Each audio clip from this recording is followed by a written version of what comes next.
Hey there. I want to briefly just talk about the books that we're going to use in class and the ones that are recommended reading, just so you kind of have an idea of what I was thinking in selecting these books. Now, granted, this might be more so for the online people, but I'm probably not going to go through the other books in much depth in class either for the on-campus class, so that's what really this is for.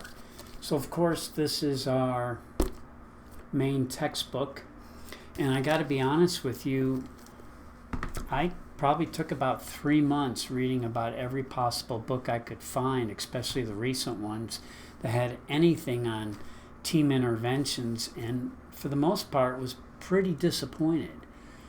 And even the ones I found seemed to be limiting.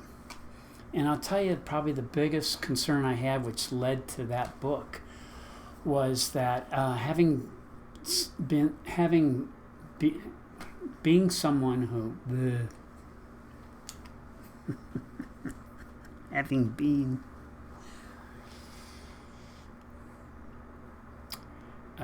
theory.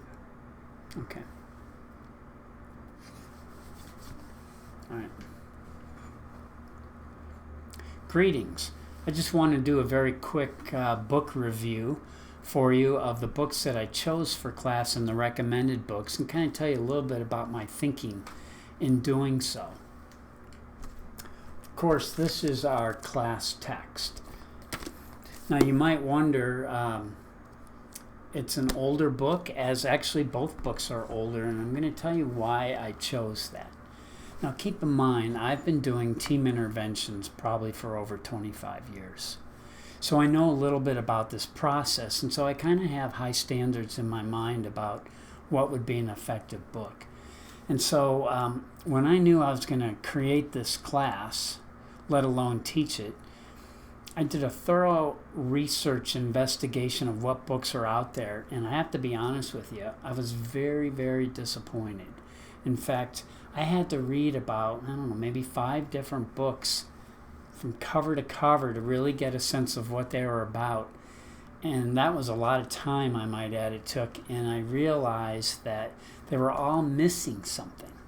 Because the 3 things that I need in this class, in a book, which really exemplifies what I consider somebody to be able to do team interventions, are, of course, theory, whatever kind of theory about groups and teams, and theory about group process. So that's one. Another one was having resources, activities that you could use, or formats or processes that you could use for particular groups. And those 2 components many of the books out there had.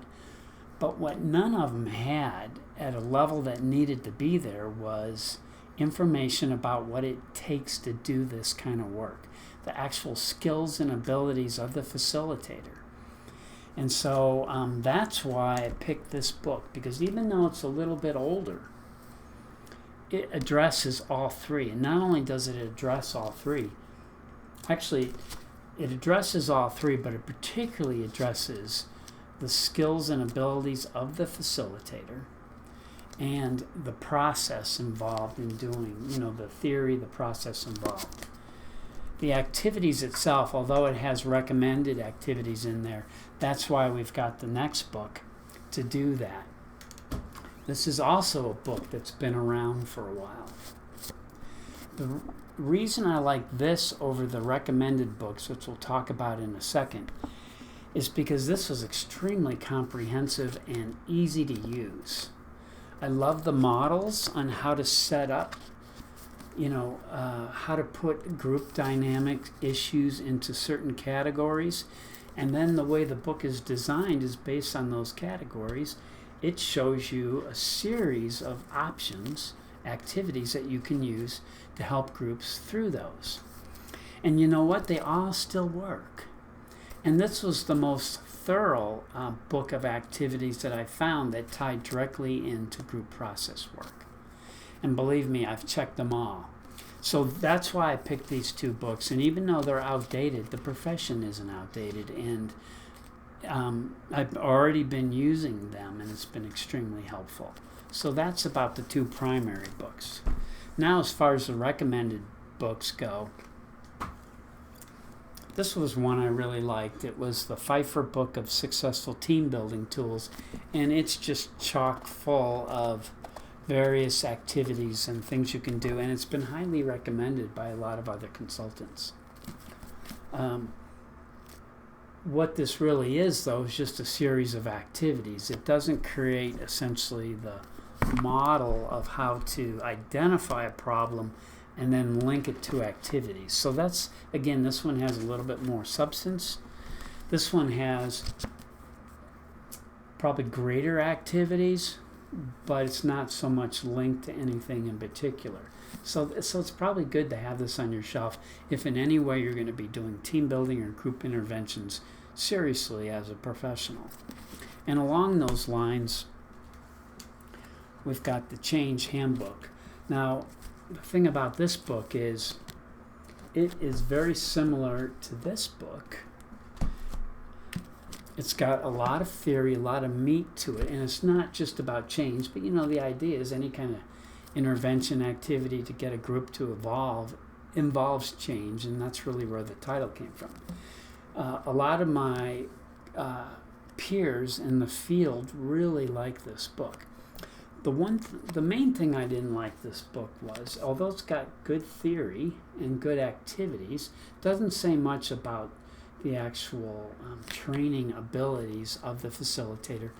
And most of the activities in here, they don't go into detail. You have to go to a website, and it's a website of that company, and then you got to find the assessment if it's on there and then do it that way, which I thought was pretty poor. And I wouldn't want to give you a book that didn't have all that in it. I mean, it looks like it does, but it really doesn't. It features a number of activities, and those are great, but the rest of them, you have to go to different sites, and when I've done that, I've had no clue where to go next. So it didn't come together for me. This is a quick and easy book. Look how thin it is. It's called Appreciative and Acquiree Team Building, or Appreciative Team Building, as the title says. And this is a great for groups where you want to use appreciative inquiry, where you want to focus on the positives. In fact, I just used this in one of our case studies that we'll be talking about in class, because it was a group that was going through a lot of turmoil, and after they had a chance to kind of talk a lot of that out, I wanted the next part about, so where are we going to be positive focused, to move on. And these are all like 1 or 2 page examples. And what they do is you just identify the particular issue and then you try it out. I used one of these and then I tweaked it a little bit and ended up being a great resource. So this is, if those of you that are into outdoor experiential team building will definitely know about this book, and also about Carl Ronke. He's written many books, so it could be a lot of his books, but I happen to incorporate a lot of outdoor experiential into the classroom, even when I do team interventions, and this is a how-to book on a lot of his most popular activities. If you're not familiar at all with experiential education, this may or may not work for you, but I think it's pretty well spelled out here, and it gets people moving around. It's great problem solving. It's fun. It's challenging. I use this a lot, but then my background is experiential education as well. And lastly, my favorite book that I'm sure is already your favorite book is the Manual for Writers.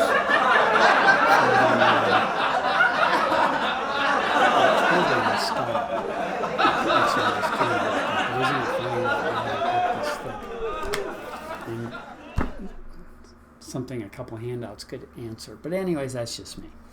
So I wanted you to know a little bit of perspective about these books, and feel free to ask me more questions. And that's just FYI. So have a great day. Take care.